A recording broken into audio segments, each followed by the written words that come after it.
সুপ্রিয় শিক্ষার্থী, আমরা এতদিন শেষে আজকে বলের সিকিউ নিয়ে আলোচনা করার চেষ্টা করব। তো শুরু থেকে শেষ পর্যন্ত যদি দেখো তাহলে এই একটা মাত্র সৃজনশীল দিয়ে আমরা টোটাল 60টা সৃজনশীল সলভ করতে পারবো, জাস্ট এই একটা। তো তুমি যদি ক্লাসের শুরু থেকে শেষ পর্যন্ত থাকো তাহলেই বুঝতে পারবা, এবং প্রত্যেকটা বিষয় যদি একটু একটু করে নোট করো তাহলে বুঝতে পারবা যে আসলে ক্লাসটা কতটা ইফেক্টিভ হতে যাচ্ছে। তো চলো আমরা শুরু করি। তো আমরা এতদিন ধারাবাহিক ক্লাস শেষে আজকে বলের সিকিউতে আমরা প্রবেশ করলাম। তো আমরা প্রত্যেকটা সিকিউ খুঁটিনাটি একবারে শুরু থেকে দেখার চেষ্টা করব। তো শুরু করা যাক। তো এখানে দেখতে পাচ্ছ এই ইমেজটার দিকে একটু দেখো। এখানে একটা বস্তু দেয়া আছে, যে বস্তুটার ভর কত কিলোগ্রাম? 10 কিলোগ্রাম। শুরুতে এই বস্তুটার কোনো বেগ ছিল না, আদিবেগ 0। এরপর এই বস্তুটা 100 মিটার পথ অতিক্রম করছে, যেখানে তার বেগ কত ছিল? 40 ms/1। অবশ্যই এখানে তার উপর একটা বল প্রযুক্ত ছিল। এই 100 মিটার অবধি তার উপর একটা বল প্রযুক্ত ছিল, এবং তার শেষে যে বেগ কত হয়েছে? 40 ms/1। এখন এখান থেকে কি কি কোশ্চেন্স হইতে পারে? তো এই একটা উদ্দীপক থেকে কোশ্চেন হইতে পারে। প্রথম কোশ্চেন, প্রযুক্ত বল কত? দ্বিতীয় কোশ্চেন, যাত্রার শুরু থেকে শেষ অবধি অতিক্রান্ত দূরত্ব কত? তৃতীয় কোশ্চেন, যাত্রার শুরু থেকে শেষ অবধি কত সময় সে যাত্রা করবে? চতুর্থ কোশ্চেন, ঘর্ষণহীন এবং ঘর্ষণযুক্ত অবস্থায় ত্বরণ কত? ডিয়ার স্টুডেন্ট, এই প্রত্যেকটা কোশ্চেন থেকেই তোমার আলাদা আলাদা সিকিউ কোশ্চেন্স আসে, যেখানে এই কোশ্চেনটা কমন, এই কোশ্চেনের সাথে এই কোশ্চেনটা জুড়ে দেয়, নয়তো এই কোশ্চেনের সাথে এই কোশ্চেনটা জুড়ে দেয়, নয়তো এই কোশ্চেনের সাথে এই কোশ্চেনটা জুড়ে দেয়। এইভাবেই সৃজনশীল তৈরি করা হয়। ঠিক আছে? তো আমি আশা করবো তোমরা শুরু থেকে শেষ পর্যন্ত ক্লাসটা অ্যাটেন্ড করবা। চলো শুরু করি। তাহলে প্রথম কোশ্চেন হচ্ছে প্রযুক্ত বল কত? তো এখানে কিছু গুরুত্বপূর্ণ কথা আগে সাইরা নেই। বাবা, প্রযুক্ত বল আসলে হচ্ছে F = ma। প্রযুক্ত বল হচ্ছে F = ma। এখন সাধারণত এই যে এম, এই এম আসলে কি রিপ্রেজেন্ট করে? এম আসলে রিপ্রেজেন্ট করে হচ্ছে বস্তুর ভর। এম আসলে কি রিপ্রেজেন্ট করে? বস্তুর ভর রিপ্রেজেন্ট করে, যার একক হচ্ছে কিলোগ্রাম। এ কি? এ হচ্ছে ত্বরণ। এ হচ্ছে ত্বরণ, যার একক হচ্ছে metre second inverse. Metre second inverse 2। আর এখানে এফ কি রিপ্রেজেন্ট করে? এফ হচ্ছে বল বা প্রযুক্ত বল। তো এটা হচ্ছে ফার্স্ট কথা, যে প্রযুক্ত বল হচ্ছে F = ma। এখন স্যার, যদি কোনো কোশ্চেনে ঘর্ষণ বল দেয়া থাকে, কি দেয়া থাকে? ঘর্ষণ বল দেয়া থাকে, তাহলে কিন্তু এটা পরিবর্তন হয়ে এই সূত্রটা হয়ে যাবে F = ma + Fk। এখানে এফটা কি? সব কিছু আমি পার্ট বাই পার্ট লিখে দিচ্ছি। এখানে এফ হচ্ছে প্রযুক্ত বল, প্রযুক্ত বল যার একক হচ্ছে নিউটন। আর এখানে এফকে হচ্ছে ঘর্ষণ বল, ঘর্ষণ বল যার একক হচ্ছে নিউটন। আর এখানে এই যে এম এ দেখতেছি, এই এম হচ্ছে বস্তুর উপর নিট কার্যকরী বল, যার একক নিউটন। তো এই জিনিসটা একটু ভালো করে মাথায় রাখতে হবে। তো স্যার আমি কি বললাম? F = ma। এখানে এই যে এফ, এটাও কি প্রযুক্ত বল যখন ঘর্ষণ বল থাকবে না। যখন ঘর্ষণ বল থাকবে তখন প্রযুক্ত বল হয়ে যাবে F = ma + Fk, যেখানে এফ প্রযুক্ত বল, Fk ঘর্ষণ বল, আর ma কি? বস্তুর উপর নিট কার্যকরী বল। তো এখন চলো আমরা পার্ট বাই পার্ট কোশ্চেনটা নিয়ে আলোচনা করা শুরু করি। দেখো, ফার্স্টে বলছে কি প্রযুক্ত বল কত? ও আচ্ছা, এখানে একটা ছোট্ট জিনিস মিস হয়ে গেছে। আসলে এখানে একটা ঘর্ষণ বল দেওয়া ছিল। ধরে নাও ঘর্ষণ বল এখানে 10 নিউটন।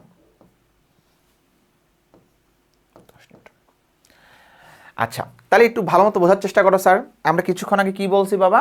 আমি কিছুক্ষণ আগে বললাম, আমরা যদি পরবর্তী এই স্লাইডটা দেখি, যদি কি থাকে, যদি ঘর্ষণ বল না থাকে তাহলে প্রযুক্ত বল নির্ণয় সূত্র এটা। আর যদি ঘর্ষণ বল থাকে তাহলে প্রযুক্ত বল নির্ণয় সূত্র কি? F = ma + Fk। তাহলে এখন দেখো স্যার, এখানে কি ঘর্ষণ বল দেওয়া আছে না? তার মানে অবশ্যই আমরা বুঝতে পারতেছি এখানে প্রযুক্ত বল নির্ণয় করার সূত্র কি হবে? F = ma + Fk। ফার্স্টে আমরা একটু বেসিক কথা বলবো, তারপর কিভাবে তুমি খাতায় লিখবা সেই জিনিসটা বলে দিব। একটু এদিকে মনোযোগ দাও। স্যার একটু যদি ভালো করে লক্ষ্য করে দেখো, এখানে কিন্তু এফ কে এর মানটা দেয়া আছে, তার মানে আমি এখানে এফ কে এর মানটা অলরেডি জানি। এফ কে এর মানটা কত? এফ কে এর মানটা হচ্ছে 10 নিউটন। যদি একটু ভালো করে লক্ষ্য করে দেখি আমরা, এখানে কিন্তু বস্তুর ভরটাও বলে দেয়া আছে। কত বলে দেওয়া আছে? 10 কেজি। তাহলে দেখো আমি এখানে বস্তুর ভরটাও জেনে গেছি, কত? 10 কেজি। তার মানে এখন আমি যদি আসলে তার প্রযুক্ত বলটা জানতে চাই, তাহলে আমার জানা লাগবে কি? ত্বরণ, এর মানটা।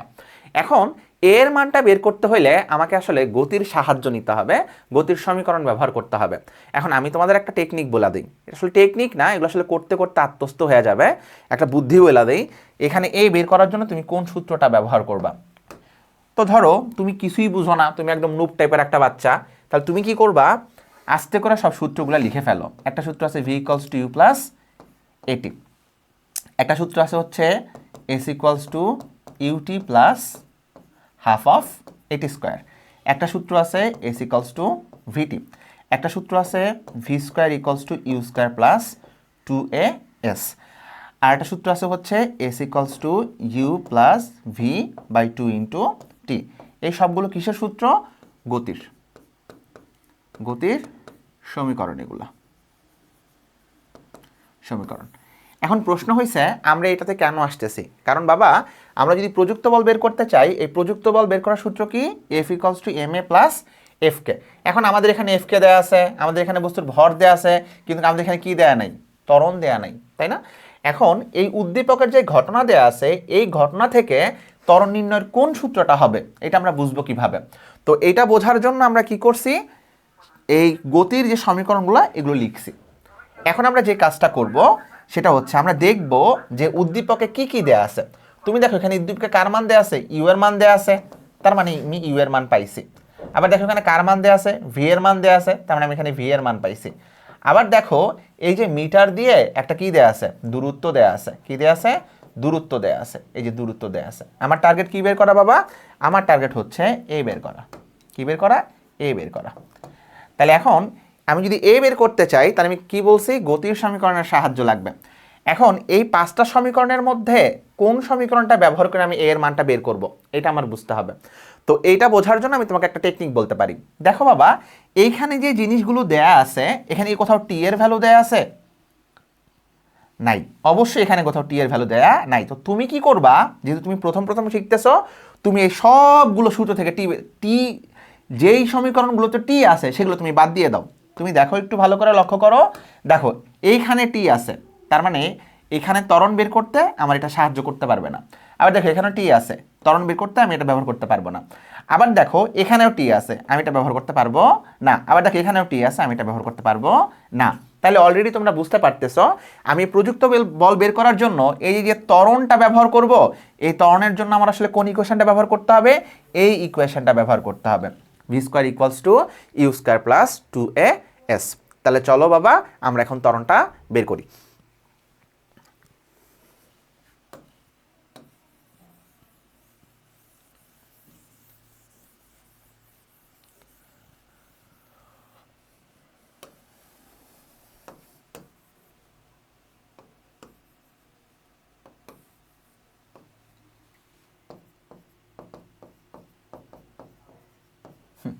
তাহলে এখন একটা জিনিস বোঝার চেষ্টা করো, প্রযুক্ত বল বের করার জন্য যেহেতু এখানে ঘর্ষণ বল দেওয়া আছে, তাই সূত্র কি হবে?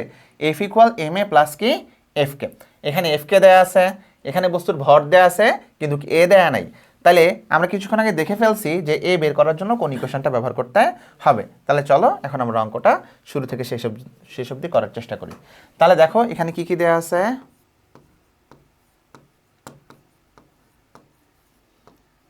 দেয়া আছে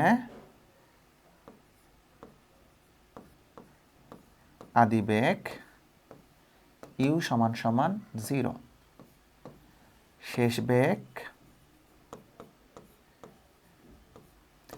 ভি সমান সমান 40, দূরত্ব এস সমান সমান 100। তাহলে এখন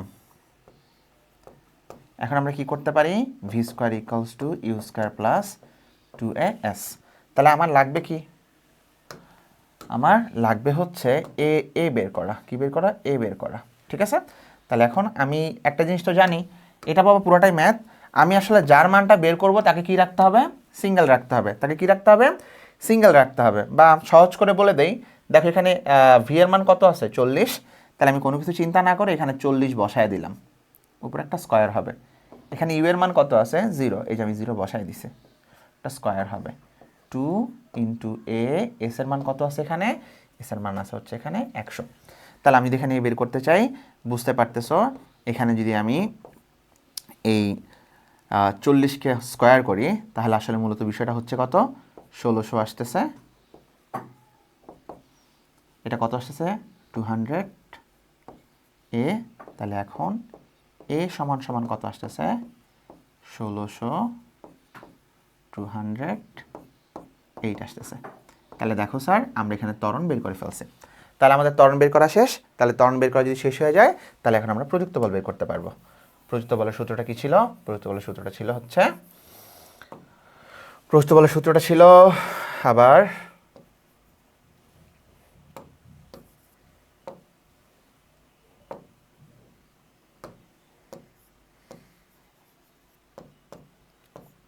F equals to ma plus fk। তাহলে এখানে m কত ছিল বাবা, m ছিল হচ্ছে 10, a কত ছিল, a ছিল হচ্ছে 8, আর fk কত ছিল, fk ছিল হচ্ছে 10। তাহলে 80 প্লাস 10 ইকুয়ালস টু কত, 90 নিউটন। তাহলে দেখো আমরা অলরেডি একটা ম্যাথ শেষ করে ফেলছি। তাহলে বাবা আজকের পর থেকে পরীক্ষা যদি প্রযুক্ত বলের অঙ্ক আসে তাহলে আমি কয়টা জিনিসে ফোকাস করব, দুইটা। একটা, যদি ঘর্ষণ বল দেয়া থাকে তাহলে সূত্র হবে F equals to ma plus fk, আর যদি ঘর্ষণ বল দেয়া না থাকে তাহলে সূত্র হবে F equals to ma। এখন আমরা পরবর্তী স্লাইডের অঙ্কটা নিয়ে আলোচনা করব।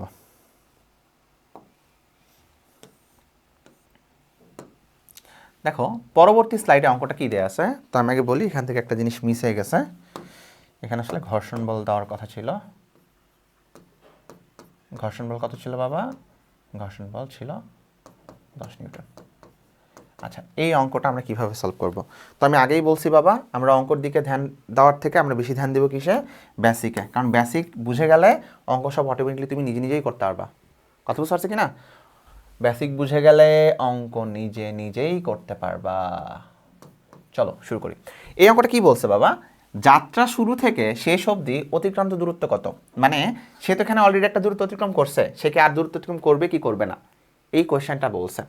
ঠিক আছে বাবা, একটা কথা বলি শোনো, আজকের পর থেকে তুমি যদি দেখো এমন কোনো কন্ডিশন যদি দেখো যে কন্ডিশনটা এরকম যে এম ভরের একটা বস্তু, এই এম ভরের বস্তুকে একটা এফ পরিমাণ বল প্রয়োগ করা হয়েছে, এর বিপরীতে একটা এফকে বল আছে, ঠিক আছে, এই বলটা একটা নির্দিষ্ট সময় বা নির্দিষ্ট দূরত্ব অবধি প্রযুক্ত ছিল, এরপর না এই বলটা নাই।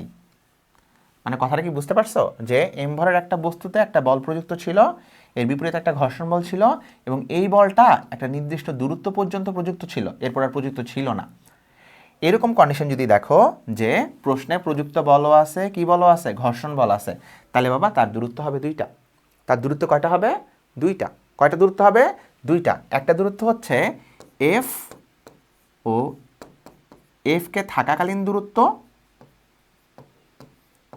কালীন দূরত্ব, আর আরেকটা দূরত্ব হবে বাবা, আরেকটা দূরত্ব হবে শুধু এফকে থাকাকালীন দূরত্ব। এটা নোট করে নিয়ে যাও, এটা খুব গুরুত্বপূর্ণ একটা নোট হতে যাচ্ছে, থাকাকালীন দূরত্ব। তাহলে বাবা আমি তোমাকে কি বলছি, তুমি আজকের পর থেকে যদি কোথাও এফ আর এফকে দেখো, সেখানে যদি দূরত্ব বের করতে বলে দূরত্ব দুইটা হবে, যদি স্মরণ বের করতে মানে সময় বের করতে বলে সময়ও দুইটা হবে। তাহলে একটা কি এফ ও এফকে থাকাকালীন দূরত্ব, আর একটা হচ্ছে শুধুমাত্র কি এফকে থাকাকালীন দূরত্ব। কেন বাবা, কারণ তুমি এই দূরত্বের পর এফকে উঠায় দিচ্ছ, এফকে আর দাও নাই, কিন্তু সে তো এখানে স্থির থাকতে পারবে না। কেন থাকতে পারবে না, কারণ তার কিন্তু একটা বেগ আছে, তার কিন্তু একটা কি আছে, বেগ আছে। তো তার সারা জীবনই চলার কথা ছিল, কিন্তু ঘর্ষণ বল থাকার কারণে সে থেমে যাবে। তো তুমি যদি এই জিনিসটা না বুঝো, তুমি জাস্ট এটা মাথায় রাখো, এফ ও এফকে থাকাকালীন ক্ষেত্রে একটা দূরত্ব হবে, আর শুধু এফকে থাকাকালীন একটা দূরত্ব হবে। তো এই কন্ডিশনটা কি, দেখো এখানে দুইটা বলই আছে, তার মানে এখানে সবার আগে তোমাকে যাই বের করতে বলুক না কেন, আগে ত্বরণ বের করতে হবে। সেই ত্বরণ কি হবে, f equals to minus f k by কি এম। এটা হচ্ছে 1 নাম্বার কন্ডিশন। এটা কয় নাম্বার কন্ডিশন, 1 নাম্বার কন্ডিশন। এরপর ত্বরণ বের করা হয়ে গেলে, এরপর কি ত্বরণ বের করা হয়ে গেলে এরপর তুমি যদি ত্বরণ বের করে ফেলো, এরপর তুমি উদ্দীপকে যা যা দেওয়া আছে এর উপর বেসমেন্ট করে যদি তার দূরত্ব বের করতে বলে দূরত্ব বের করবা, আর যদি ধরো সময় বের করতে বলে সময় বের করবা, ঠিক আছে। কিন্তু ফার্স্ট টার্গেট তোমার কি থাকা লাগবে? ফার্স্ট টার্গেট থাকলে তোমার কী বের করতে হবে? ত্বরণ বের করতে হবে। কী বের করতে হবে? ত্বরণ বের করতে হবে। আর ধরো, আচ্ছা ঠিক আছে, সব কিছু একদম ফার্স্ট টু লাস্ট লিখে দেই, পুরোটা বাংলা হবে। যদি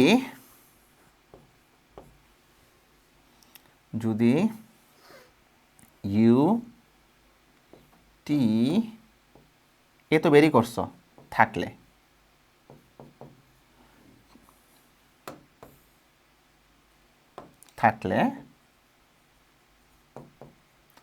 দূরত্বের ক্ষেত্রে হবে।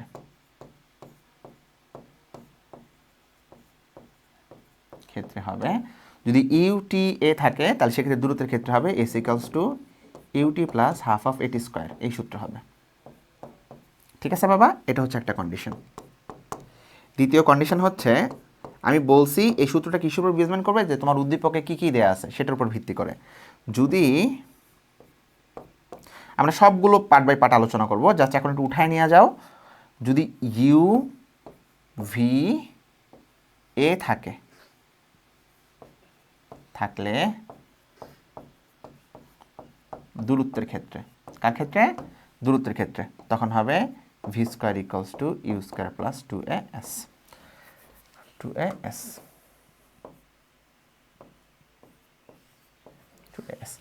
তার মানে আমি কি বলছি? যদি কোথাও প্রযুক্ত বল আর ঘর্ষণ বল দুইটাই থাকে, তাহলে দূরত্বের ক্ষেত্রে কয়টা জিনিস চিন্তা করতে হবে? দুইটা জিনিস। একটা হচ্ছে এফ ও এফকে থাকাকালীন দূরত্ব। সবার আগে কি করতে হবে? ফার্স্ট প্রায়োরিটি এটা আগে ত্বরণ বের করতে হবে। এরপর যদি উদ্দীপকে ইউটি এ দেয়া থাকে তাহলে দূরত্ব নির্ণয়ের ক্ষেত্রে সূত্র হবে এটা। আর যদি উদ্দীপকে ইউভি এ দেয়া থাকে তাহলে দূরত্ব নির্ণয় সূত্র হবে হচ্ছে এটা। তাহলে এখন এফকে থাকাকালীন দূরত্বের ক্ষেত্রে, ডিয়ার স্টুডেন্ট, একটা গুরুত্বপূর্ণ কথা বলি। এফকে এটা ঘর্ষণ বল, এটা আসলে গতির বিপরীতে কাজ করে। গতির কি কাজ করে?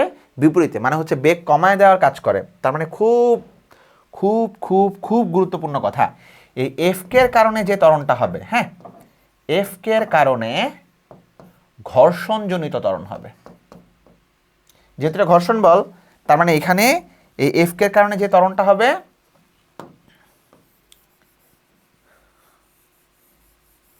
এফকে যেহেতু ঘর্ষণ বল, তাহলে এর কারণে আসলে কি তৈরি হবে? মন্দন তৈরি হবে। কি তৈরি হবে? মন্দন, মানে ঘর্ষণজনিত ত্বরণ। সহজ কথা, এটা যেহেতু গতির বিপরীতে, তার মানে ত্বরণটা হবে নেগেটিভ বা মন্দন হবে। তো এটা আমরা কিভাবে বের করতে পারি? যে স্টুডেন্ট দেখো, মূল কনসেপ্ট কি ছিল? F equals to M A plus F K. আমি একটু ভেঙে দেখাচ্ছি, হ্যাঁ, পরীক্ষা এত ভেঙে দেখাইতে হবে না, আমি জাস্ট বোঝাচ্ছি যে এখানে ত্বরণের মানটা কেন ঋণাত্মক হবে। তার সূত্র কি? F equals to M A plus F K. তো বাবা, এখান থেকে যেহেতু ঘর্ষণ প্রযুক্ত বলটা উঠে গেছে, তাহলে এফ এর মানটা কি 0। তাহলে 0 হইলে কি এম এ প্লাস কি এফ কে। তাহলে এখন দেখো তো বাবা, এখানে এফ কে সমান সমান আসলে কি আসতেছে? তাহলে এখানে এফ কে সমান সমান আসলে কি আসতেছে? এখানে এফ কে সমান সমান আসতেছে কি? Minus M A. এখন এম তো মাইনাস হতেই পারে না, তার মানে এখানে এ ইকুয়ালস টু কি হবে? Minus f k by m. ঠিক আছে। এখন পরীক্ষায় না বাবা, এই এতটুকু তুমি অ্যাভয়েড করবা, এই পরীক্ষায় এতটুকু অ্যাভয়েড করবা, এই যে এতটুকু অ্যাভয়েড করবা, হ্যাঁ, এতটুকু না দিলেও কোনো সমস্যা নাই, আই হোপ টিচার কিছু মনে করবে না। তুমি জাস্ট এতটুকু লিখলেই হবে, f k equals to minus M a equals to minus f k by M. তাহলে এখন দেখো, খুব সিম্পল একটা কথা, আমরা একটু আবার দেখো। তাহলে এখন ঘটনা হচ্ছে, তুমি কী করছো? মন্দন বের করে ফেলছো। তাহলে এখন তোমার কী বের করতে হবে? টার্গেট দূরত্ব বের করা। খুবই সাধারণ একটা কথা, তুমি তো জানো বাবা, এই মন্দনের লাস্ট ডেস্টিনেশনটা কি? মন্দনের লাস্ট ডেস্টিনেশনটা হচ্ছে শেষ বেগ 0 করে দিবে। শেষ বেগ কী করে দিবে? 0 করে দিবে। এ তো তুমি পেয়েই গেছো ঋণাত্মক। তাহলে এখন ইউ যদি উদ্দীপকে দেয়া থাকে, ইউ, এটা নিয়ে কথা আছে, হ্যাঁ, এটা খুব ইম্পর্টেন্ট বেসিক, এটা নিয়ে কথা আছে, এটা আমরা একটু পরেই কথা বলবো। তাহলে এখন দূরত্ব কী হবে? বুঝতে পারতেছো, v square equals to you square plus 2as, কারণ এখানে ইউ ভি আর এস এর সম্পর্ক, কনসেপ্ট হবে এটা। তাহলে দেখো বাবা, ফার্স্ট অফ অল আমি কি বলছি? আমি বলছি যদি কোনো একটা কোশ্চেনে প্রযুক্ত বল আর ঘর্ষণ বল দুইটাই থাকে, প্রযুক্ত বল আর ঘর্ষণ বল কি থাকে? দুইটাই থাকে, তাহলে দূরত্ব বের করার জন্য কি হবে? দূরত্বের পার্ট কয়টা হয়ে যাবে? একটা হচ্ছে এফ ও এফকে থাকাকালীন ক্ষেত্রে দূরত্ব, আমরা এই স্টেপগুলো ফলো করব। আবার এফকে থাকাকালীন দূরত্ব আমরা এই স্টেপগুলো ফলো করব, তাহলে আমাদের অঙ্ক হয়ে যাবে। তো চলো আমরা ওই স্লাইডের অঙ্কটা দেখি। আচ্ছা দেখো খুব সিম্পল। তাহলে তো এখানে এই যে এটা তো দেওয়াই আছে, প্রযুক্ত বল আর হচ্ছে ঘর্ষণ বল থাকাকালীন দূরত্ব তো আমরা জানি, তাই না? তাহলে একটা দূরত্ব পেয়েই গেছি, একটা দূরত্ব আগেই দেওয়া আছে। তাহলে S1 কত? 100। তাহলে আমাদের এখন কোন দূরত্বটা বের করতে হবে স্যার? আমাদের এখন বের করতে হবে হচ্ছে ঘর্ষণ বল থাকাকালীন দূরত্ব, তাই না? যেটাকে আমরা বলতে পারি প্রযুক্ত বল না থাকাকালীন দূরত্ব। আমরা বলতে পারি হচ্ছে বল না বা ঘর্ষণ বলের কারণে দূরত্ব বলতে পারি।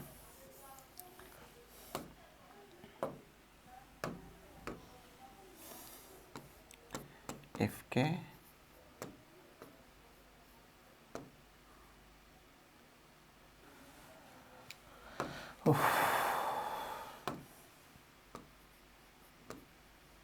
থাকাকালীন দূরত্ব।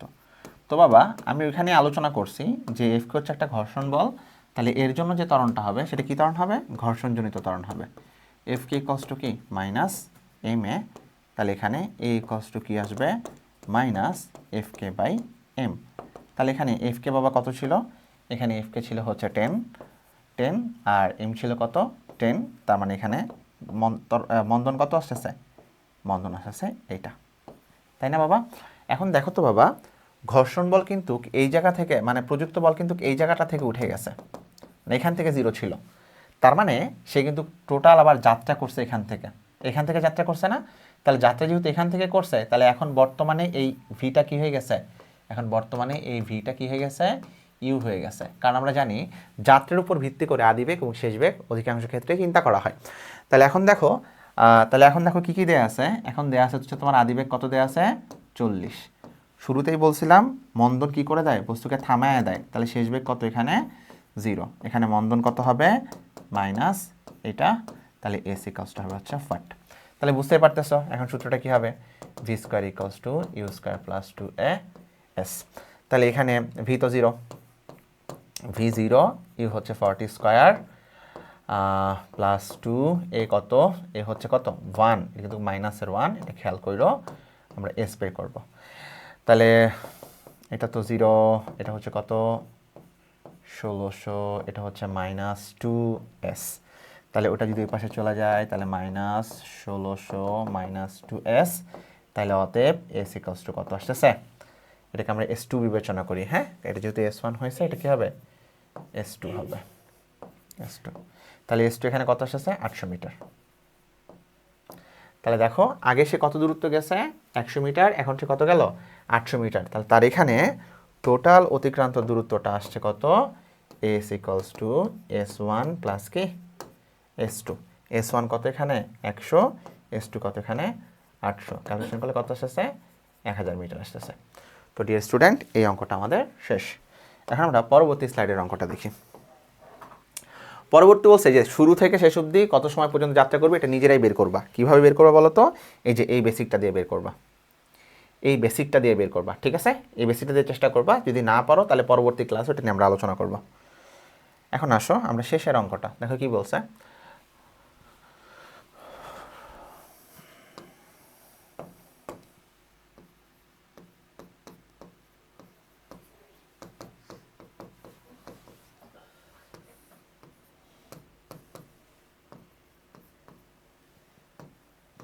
দেখো পরবর্তী অঙ্কটা কি বলছে? বলছে ঘর্ষণহীন এবং ঘর্ষণযুক্ত অবস্থায় ত্বরণ কত। এটা খুবই সিম্পল বাবা, এটা খুবই সহজ একটা জিনিস। তুমি জাস্ট খালি এই সূত্রটা বিবেচনা করো। এফ ইকলস টু কি জানো? M A plus F k. F equals to কি? এম এ প্লাস এফ কে। এখন বাবা এই এফ কে যদি তুমি 0 বসায় দাও, এফ কে তুমি এখানে কি বসায় দিছো? 0 বসায় দিছো। তাহলে এই যে তুমি ত্বরণটা পাবা না বাবা, এই ত্বরণটাই হবে ঘর্ষণহীন ত্বরণ। কি ত্বরণ হবে? ঘর্ষণহীন ত্বরণ। তাহলে আমরা কি বলছি? এই যে ঘর্ষণ বল আছে, ঘর্ষণ বলটাকে আমরা 0 বিবেচনা করলে এই সূত্রে যে ত্বরণটা পাবো সেটা কি ত্বরণ হবে? ঘর্ষণহীন ত্বরণ, তাই না? এখন দেখো ফার্স্ট অঙ্কে আমরা প্রযুক্ত বল পাইছিলাম না? ফার্স্ট অঙ্কে প্রযুক্ত বলের মান কত ছিল? দেখো প্রথম অঙ্কে প্রযুক্ত বলের মান কত ছিল? প্রথম অঙ্কে প্রযুক্ত বলের মান ছিল হচ্ছে এই যে 90 নিউটন। কত নিউটন ছিল? 90 নিউটন। প্রথম অঙ্কে প্রযুক্ত বলের মান ছিল কত নিউটন? 90 নিউটন ছিল। তাহলে এখন প্রযুক্ত বলের মান ছিল কত নিউটন? প্রযুক্ত বলের মান ছিল কত নিউটন? 90 নিউটন। যেহেতু আমরা ঘর্ষণহীন ত্বরণ বের করব, এ কী ত্বরণ হবে বাবা? ঘর্ষণহীন ত্বরণ। কী ত্বরণ? ঘর্ষণহীন ত্বরণ। এম কত এখানে? এম হচ্ছে বাবা 10 কেজি, তাই না? যেহেতু ঘর্ষণহীন ত্বরণ বাবা, এফ কে এখান থেকে এফ কে হচ্ছে 0, এফ এ কত? 0। তাহলে ইকুয়েশনটা কী দাঁড়াচ্ছে? F equals to M A. F K লিখলে লিখছো, না লিখলে নেই, কোনো সমস্যা নেই। এটা হচ্ছে 90, এম কত এখানে? এম হচ্ছে 10, এ, তাহলে এ এর মান কত আসতেছে? এ এর মান আসতেছে 9 মিটার পার সেকেন্ড স্কোয়ার। ঠিক আছে, কথা বুঝতে পারছি কি না? আচ্ছা, তার মানে বিষয় হচ্ছে কি, মূল সূত্র হচ্ছে এটা, F equals to M A plus F K. যদি এফ কে এর মান 0 বসাই, তাহলে এটা হবে কি ত্বরণ? ঘর্ষণহীন অবস্থায় ত্বরণ। তাহলে ঘর্ষণযুক্ত অবস্থায় ত্বরণ কি হবে? ঘর্ষণযুক্ত অবস্থায় ত্বরণ হবে হচ্ছে f equals to M A plus কি এফ কে। এখানে এফ কে এর মানটা নট ইকুয়াল 0, মানে এফ কে এখানে মান বসাবা। যদি তুমি এখানে এফ কে এর মানটা বসাও, তাহলে এটা হবে কি ত্বরণ? ঘর্ষণ যুক্ত ত্বরণ। এখন বাবা এগুলো তোমরা পারবা, ট্রাই করো, ঠিক আছে? তো আজকে মোটামুটি আমাদের ম্যাথের এই কনসেপ্টটা নিয়ে আলোচনা করার কথা ছিল। আই হোপ তোমরা শুরু থেকে শেষ পর্যন্ত থাকলে ব্যাপারটা বুঝতে পারছো। যদি বুঝতে না পারো, একটু কষ্ট করে টাইনা রিপিট দেখবা। আর যদি কোনো অঙ্ক, এই রিলেটেড কোনো অঙ্ক যদি প্রবলেম থাকে, তোমরা কমেন্ট করে জানাতে পারো। ধন্যবাদ, আসসালামু আলাইকুম।